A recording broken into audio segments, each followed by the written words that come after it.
Hello, this is Reverend Don Lewis coming to you from the beautiful metaverse, and more particularly from beautiful Danville, Illinois, homeland of the Corellian tradition.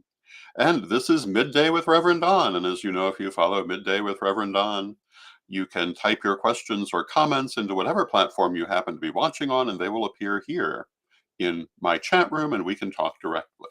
And if you like this broadcast, I would ask you to go ahead and hit like on whatever platform you're watching on, or the equivalent, and share it and get it out a little farther.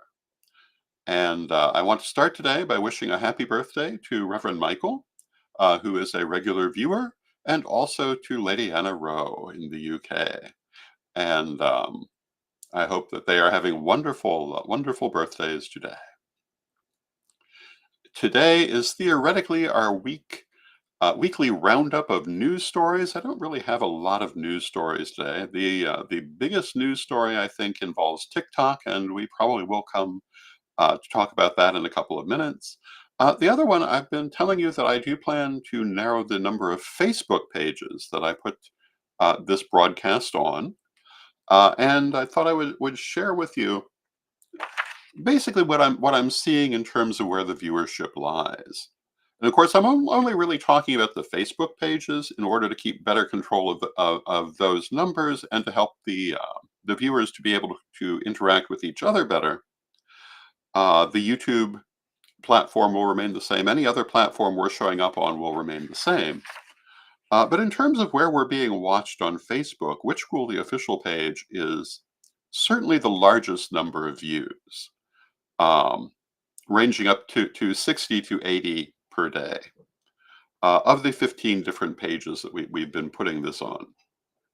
Divination TV, um, another um, page that many people watch on. Hello to Bimby in the chat room. Hello to Kelly in the chat room, who joins us from Australia. Thank you. Thank you for joining us, Kelly. Corellian Tradition gets a lot of views every day. Um, Corellian Bulletin Board gets a surprising number of views every day. And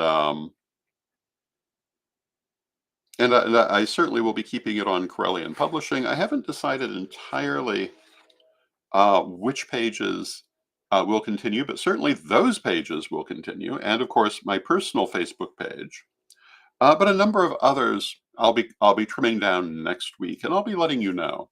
I'll be making an announcement of where you can continue to see it, and if you've been watching it on one of the other pages, where you can continue to watch.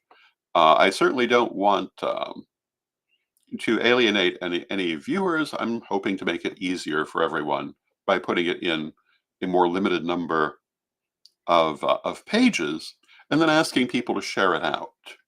And again, if you like the program, please consider sharing it out. I So far this week, um, we talked about the upcoming solar eclipse on April 8th. I'll probably be talking more about that. And Kelly says, I'm thinking of tossing my phone. I don't watch the news, etc. Yeah, I tend to be rather selective of what news I pay attention to as well, because I'm certainly aware that a lot of so-called news providers, particularly those who are more on the fringe, are very oriented toward producing a certain response. I come from the age when the news was fairly neutral, and I tend to prefer that in my news sources. But we talked about the upcoming solar eclipse on April 8th, and I'll be talking more about that because I am planning to do a crystal web ritual at that time, as hopefully many other people are as well. We talked with Ed the Pagan on Tuesday about his ongoing course on pagan power. The next installment of that will be tomorrow, Saturday, um, March 16th at 10 a.m. Central, 11 a.m. Eastern, at pagan.world/pagan-power. And I recommend watching that. I think it will change how you look at this subject. We talked on Tuesday a bit about the first class, and you can see that, I believe, on Sir Ed's Facebook page. And if you're a member of my Patreon, you can see it there. And there he talks about what power is. And he begins by pointing out the most important power is the power to breathe. And that might not be what you think of when you think of the term power, but it should be part of what you think of because it's a very broad, embracing term, which really comes down to the ability to do what needs to be done, to do what you want to do in this world. And hello to Janet in the chat room. Um, and people so often apply a negative lens to the term, which only limits them. And I'm hoping this class will help people to see beyond that negative lens. I've noticed that in the pagan community, and to some extent the wider society, there are a number of words that people just automatically apply a negative lens to. Power is one of them, politics is one of them, ego is one of them. And none of these words is inherently negative, and all of them have very positive connotations as well as negative connotations. Your ego is simply your sense of self. A wounded or damaged ego can be a very bad thing, but it's not because ego itself is a bad thing, although the our Buddhist viewers might disagree with that because in Buddhism, ego is looked at a little differently. But in most of Western paganism, we hold the point of view that we're here in this world for a reason. And our sense of self is part of how we fulfill that reason. Having a good, healthy sense of self is a positive thing. Being enslaved to a limited definition of a word is not a positive thing. Politics is the art of diplomacy and compromise, as well as any other meaning. Um, Politics is one of the ways that we avoid violence as a way of um, resolving conflict. Politics, in theory, is a very positive thing when it's used in positive ways by positive people. But if you don't have a positive concept of how that can be, well, then you obviously can't do it because you can't even conceive of it. Hello to Mystic in the chat room.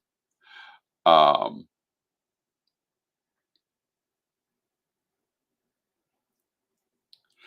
so there are many things to consider regarding these words. And although Ed the Pagan's class on pagan power deals only with one of them, I think that anytime that you're looking at a broad word in a narrow way, you may want to reconsider how you're doing that. Hello to Brian in the chat room. Hello to Christine in the chat room.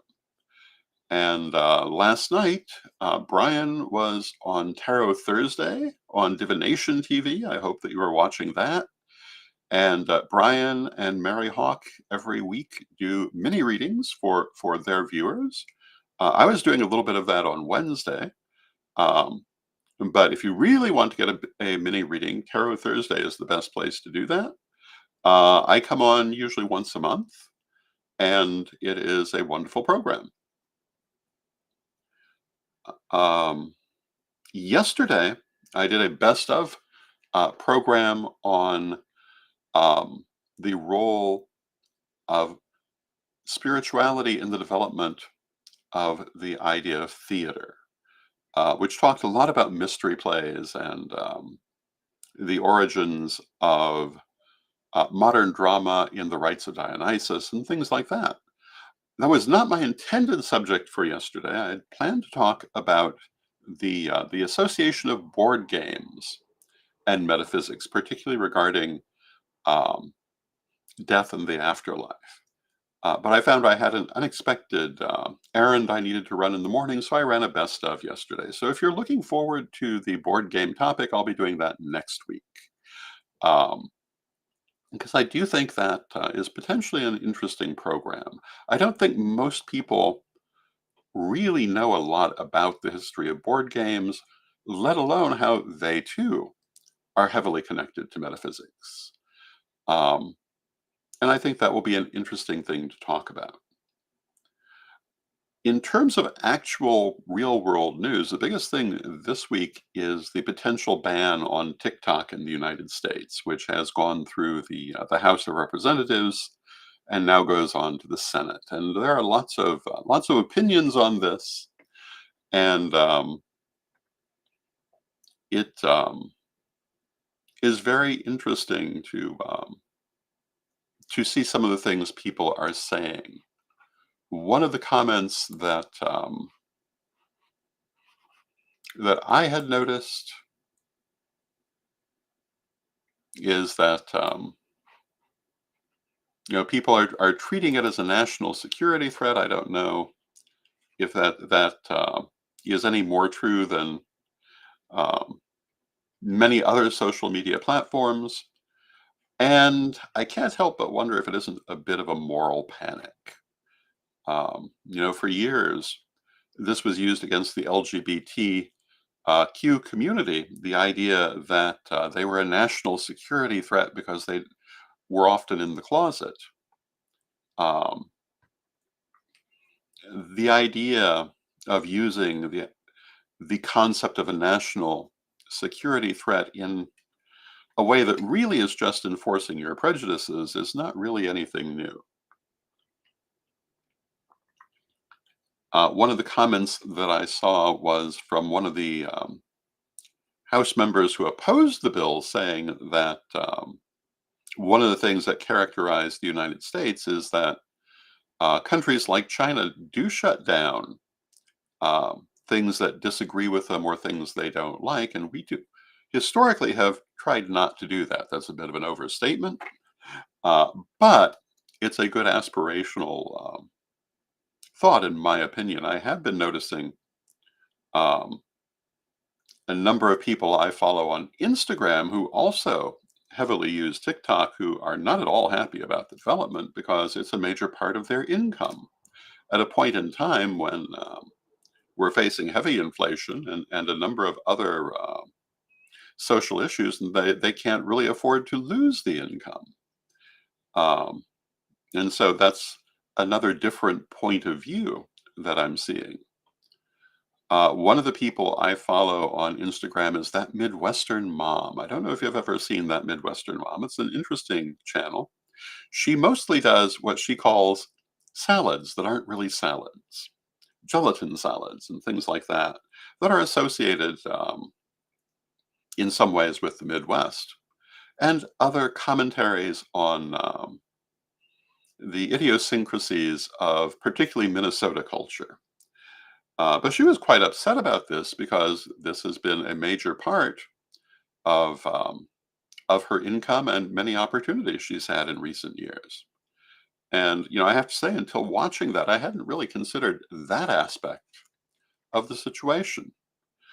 And I don't know that it's really one that it's wise to ignore. But we'll see what happens. Um, it is one of those things that I think is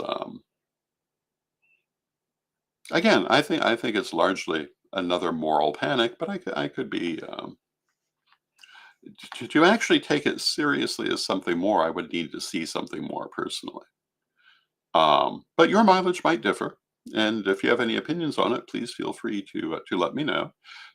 Now, one of the things I want to ask, I'm looking for volunteers to help me with Corellian publishing. And if you're interested in perhaps being part of our Corellian publishing team, consider looking me up. You can instant message me at Facebook or Instagram, or email me at donlewishp@aol.com. I've had the same email since 1990 something. Um, and Mystique says, my partner has tried to get me to download TikTok, but it mostly seems so superficial to me. Most of the information given is just so fleeting.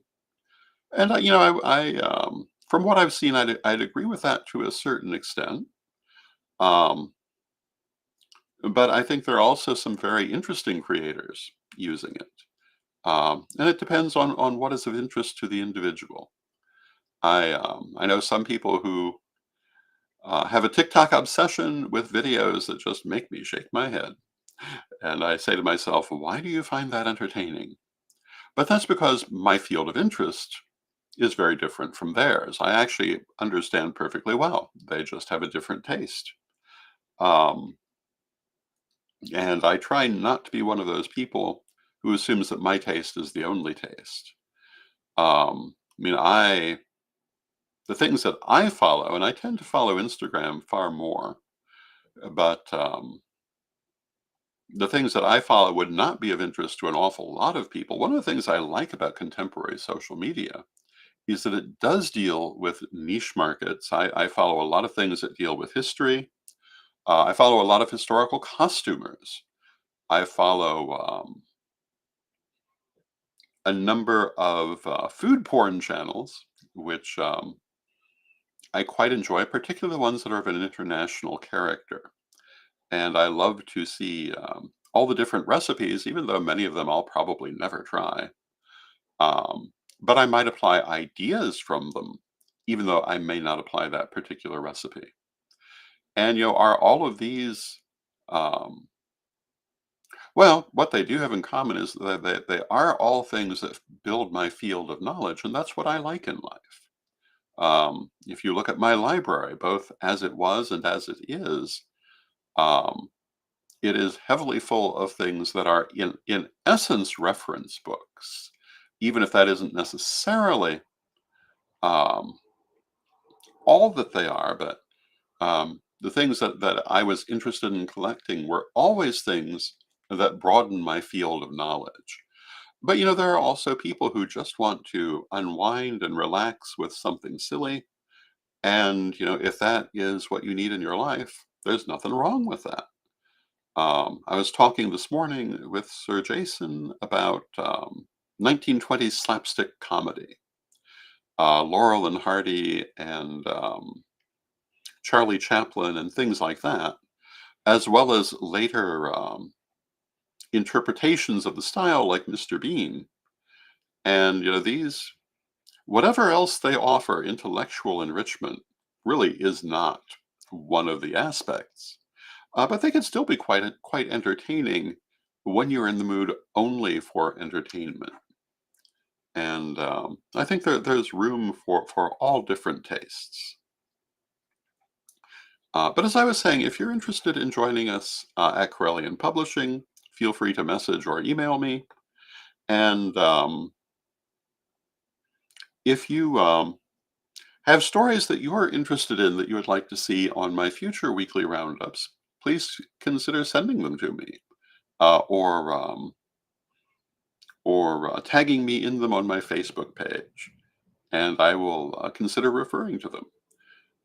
And in the end, I'm basically just offering my opinion. My opinion has, well, it has the value of an opinion, and there are all sorts of things going on in the world, and some of them are more worthy of comment than others. Now, of course, the majority of news stories right now um, reflect the upcoming election, and I'm only going to deal with that in terms of dealing with issues. One of the issues, of course, was the recent IVF ruling, and we did a whole show on that. Um, but I am going to avoid any kind of partisan opinions along the way.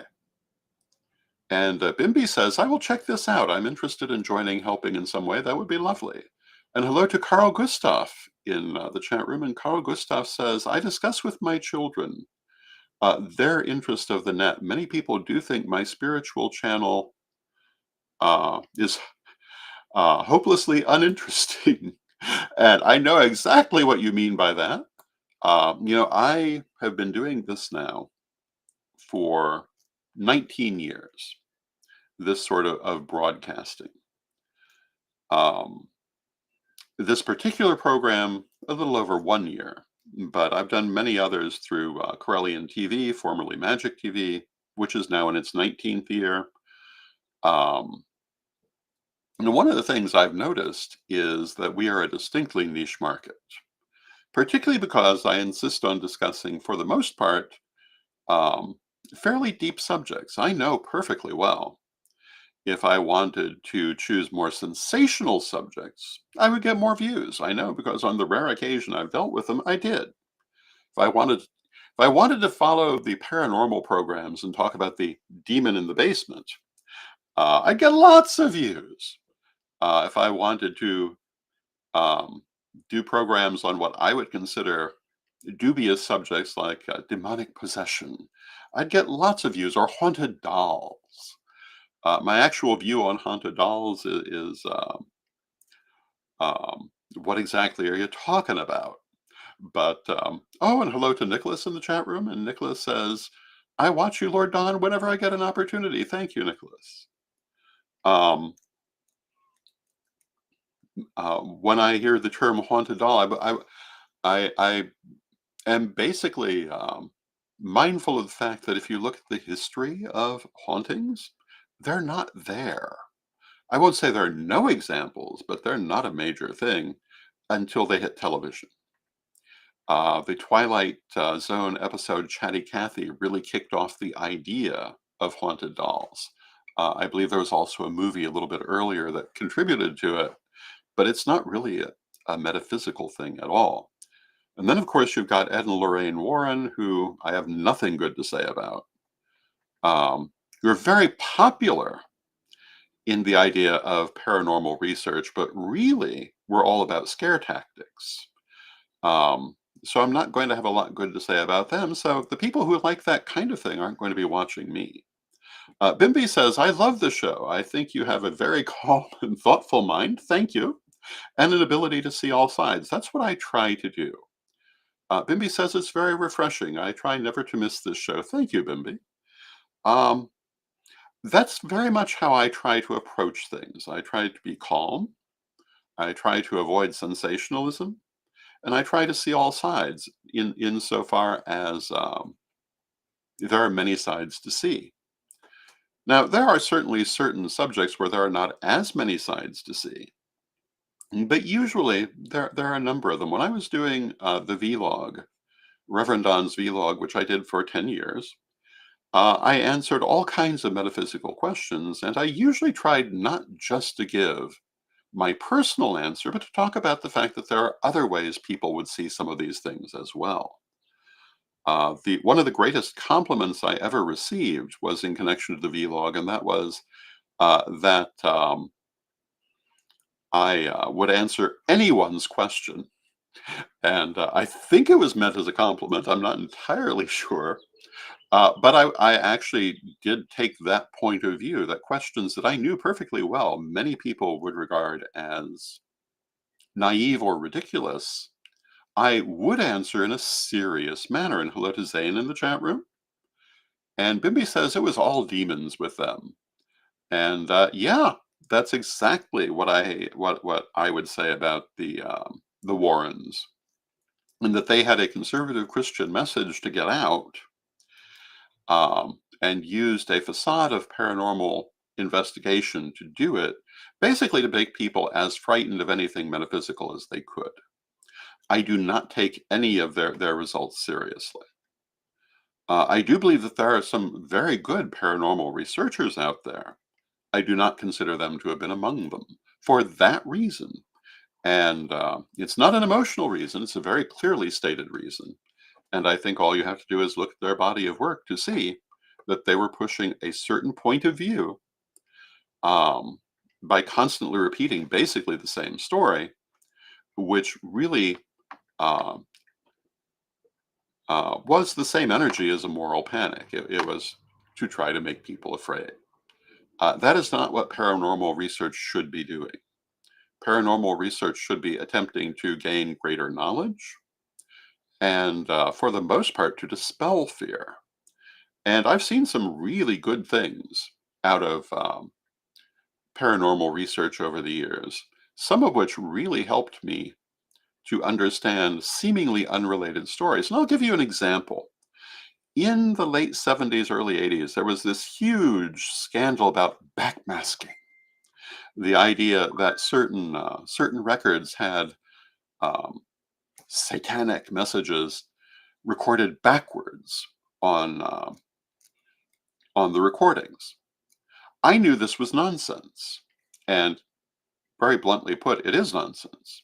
How do I know it was nonsense? Is because I followed paranormal research, and several years before that happened, one of the things that was big news in paranormal research was that there had been a number of experiments in which recordings had been done in supposedly haunted places, places where nothing was happening physically. And they ran them backwards to see if there were messages.